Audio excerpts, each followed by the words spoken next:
everybody, welcome to another episode of Pokémonsters Mini. Yeah, these are the mini series. This video is actually the first mini video I've recorded since I can't remember. It was earlier this year, I bet, or was it it was like a few months ago. It's been a while, but yes, well, just a bit of a spoiler, a wee bit of a spoiler, but prepare for a lot of Pokémonsters. There's a lot of Pokémonsters entries coming out, and by that I mean like 4? It depends what... It just depends on how many you think is many. But yeah, there will be a lot, might be consecutive Pokémonsters episodes, just in case, you know. But that is with Pokémonsters. You do get a lot of, well, there's so many variety of animals in that. You know, Pegasaur, it's just dinosaurs and maybe some Mesozoic birds. Pokebeasts would be mainly mammals and birds, or they do have monotremes as well. Well, technically monotremes are mammals, I don't know, it's debatable. Pokémonsters though, yeah, you got, well, reptiles are incredibly diverse. So, and this also includes insects, fish. Oh, tell you what, sorry, I should be carrying on with the video, shouldn't I? So, my throat is a bit sticky, so I do apologize if I sound a bit weird, but let's start the video. I do apologize for mispronouncing the name of this pterosaur as well as some other names in this video, because obviously I don't actually have the pronunciation found when I was doing my research. Anyhow, we have our first pterosaur since Halloween last year. This is Anhanguera. The origins of this flying animal's discovery dated back to 1876, where Rafael Goya Martins Neto reported a pterosaur find which he called Pricerosaurus megalodon.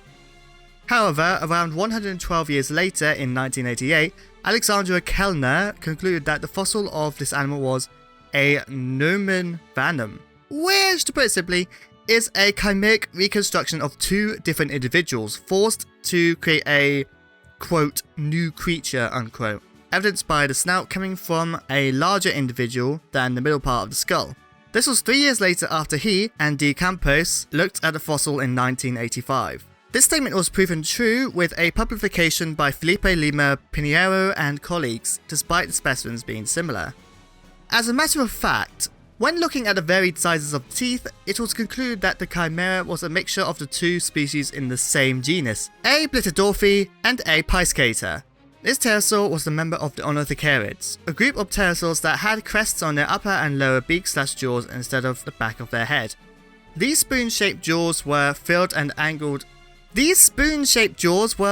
with angled, conical, but curved teeth of various sizes and orientations, ideal for catching fish. So similar to a spork.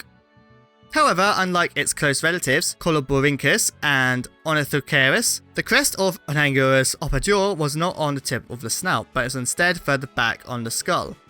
These crests, like you would expect, would have been used for sexual display or communication. While these crests are prominent, Anhangeura also have a crest on the back of the head, but it's not as noticeable. Despite the difference in the crest, Anhangeura's hind limbs were not well adapted for walking, much like other Ornithocarids, suggesting that the pterosaur spent most of its life along coastlines, hunting above ocean waters. Not much to say about this animal except that it was going to be like a weird Frankenstein monster of a pterosaur in its reconstruction. I guess this was noticed, blimey. That would have been very weird. Yeah, not much to say. So, let's see what this... I'm trying to think. Brazilian pterosaur would look like as a Pokemon. Alright, let's get to the segment. Let's get to talk about the Pokemon. You know what I'm talking about. Let's go!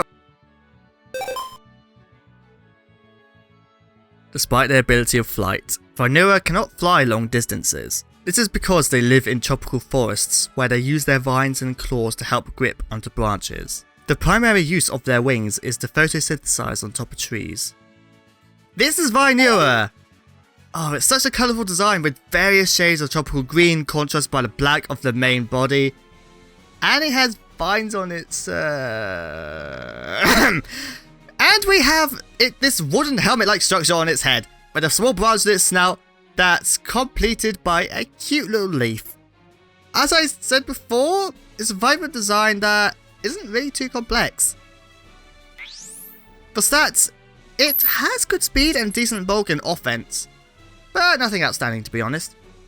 For abilities, we have Keen Eye, Gale Wings, and Swift Soar. Oh, it's because it lives in the tropical jungles. You know, taking advantage of the rain. And it's a good one to have too, since it can punish the opposing rain dancers by using it against them. Yep, if you have a fire-based or like a sun-based team, and then your opponent like gets a rain going, and you're like, okay, nope. And take it out with a Van Whip. Anyway, so finally 4 moves. We have a good selection. Some biting moves, some physical flying moves, stat boosting moves, and even recovery moves. And yes, I did include Vine Whip. I feel Vineura could work as a sweeper or fast support. For example, Pluck with Gale Wings will immediately remove a faster Pokemon's berry before it gets hit. Grassy Glide paired with Grassy Terrain, Leech Seed, and Roost would make Vineura a decent staller, healing itself while whittling down the opponent.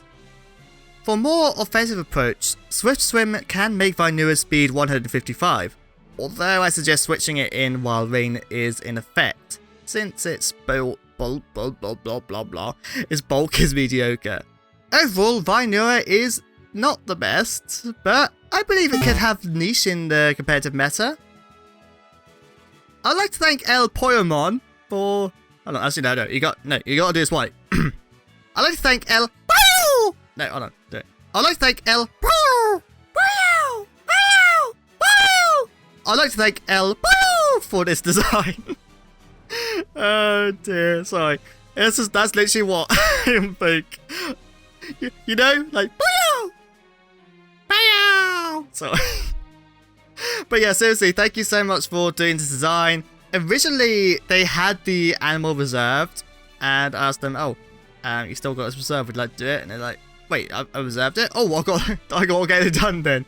I'm like, okay. Like, seriously, if you don't want to do an animal anymore, you don't have to force yourself to do it. It's perfectly fine.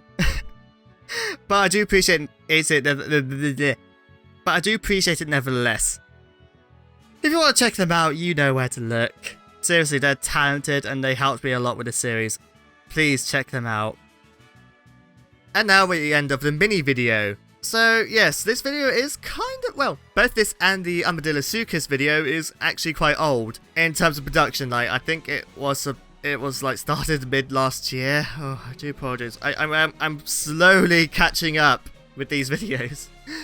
Yes. If you'd like to support this channel, then you know what to do. You can either check out my social media, but if you check out my Patreon, that would really help. But if you want to do something even more simple, then simply like this video, and if you want to see more from me, then please subscribe. And don't forget to click that bronze on. And of course, if there is something you want to comment, please let me know what creatures you'd like me to do next. I know not everyone's going to be a paleo nerd out there, or know their extinct animals too well, so you don't have to be too specific. You could just say, I want to see more aquatic creatures, I want to see whales, dolphins, sea scorpions, I want to see the weird stuff, I want to see more dinosaurs, I want to see more bats. We did actually cover a bat in this series. Please check it out. I'll put the icon. And of course, it's not just the whales and that. You know, there's also like other like animals that are related to modern creatures, like dogs, horses, birds. You know, like it's incredibly diverse. You can say snail. Oh, and also for the Pokebotanists, there is like you just say, you know, I want more fungus, I want more plants, I want more trees, I want more flowers. I don't actually know my fungus too well. Yeah, sorry, I've been blabbering on enough. I'm just going to wrap up this video. But thank you for watching, if you made it this far. And if you have, well, obviously there's the animal thing, but comment odd vines. In the past, present, or even future. I will see you there. Goodbye! I said that 3 times and you're still like, I want to get up, no, you're not getting up.